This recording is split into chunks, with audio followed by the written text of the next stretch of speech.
Vamos a Brasília, então, conversar com o Yuri Ascar sobre esse assunto. Oi, Yuri, muito bom te ver por aqui, te ter aqui no nosso Jornal da Record News. Bom, não teve muita novidade nessa aprovação pelo Senado, né, Yuri? Não teve não, Camila. Boa noite para você, boa noite ao Gustavo e a todos. Já era esperada essa aprovação.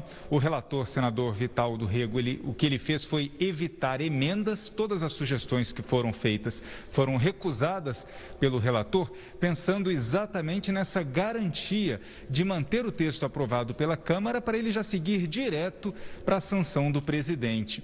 O único momento delicado dessa discussão foi na Comissão de Constituição e Justiça da Câmara. A proposta ficou parada por 3 meses na comissão, porque o próprio governo federal ainda não havia encampado o projeto, não existia ainda um acordo na base governista para a aprovação do texto. E faz quase um mês, no dia 11 de novembro, o presidente Jair Bolsonaro recebeu um grupo de empresários ligados a esses setores da economia que mais empregam em todo o país e, na frente deles, desautorizou o ministro da Economia, Paulo Guedes, que era contra a medida, e garantiu que iria apoiar a desoneração da folha de pagamentos. O Ministério da Economia era contra, porque calcula que, por ano, o governo perde 10 bilhões de reais.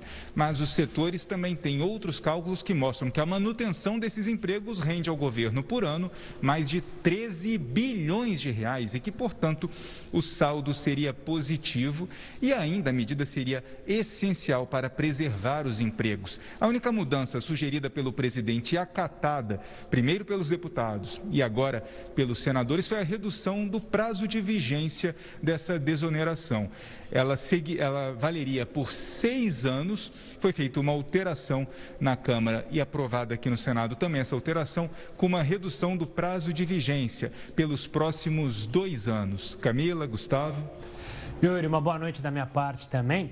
Vamos falar da Câmara dos Deputados e da PEC dos precatórios. Como é que está a movimentação entre os deputados para a votação na semana que vem dessas alterações provocadas pelo Senado na proposta?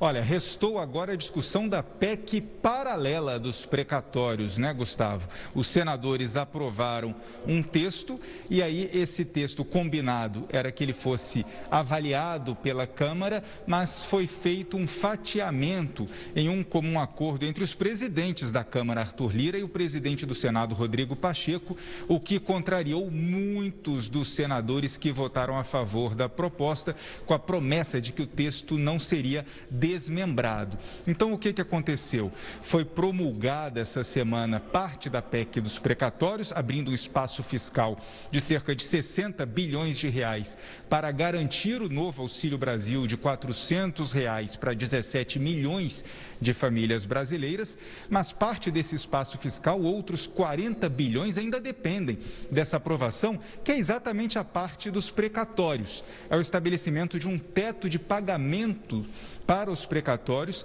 que também é visto com receio, chamado inclusive de calote por alguns da oposição e do mercado financeiro também. Então, essa parte vai ser analisada pela Câmara na terça-feira que vem, está na pauta da sessão, que vai começar já pela manhã, para dar tempo de fazer toda essa análise.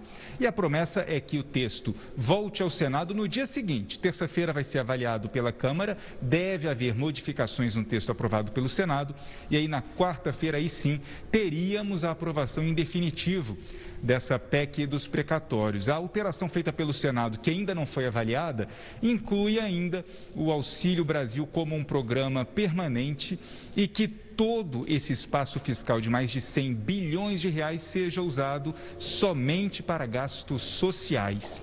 Gustavo, Camila. Yuri, hoje você está no enquadramento muito bonito. Eu acho que você falou que você está no Senado Federal, né? Quem é a sua equipe? Conta um pouco desse lugar que você está, já que a gente é turista aqui. Nós todos do Brasil, conhecendo Brasília com vocês. O meu auxiliar aqui é o Diego e eu estou com o Pizza, o nosso cinegrafista mais famoso de Brasília aqui, fazendo esse enquadramento no túnel do tempo do Senado Federal, bem pertinho do plenário. E lá ao fundo a gente tem os gabinetes dos senadores e também as principais comissões da casa.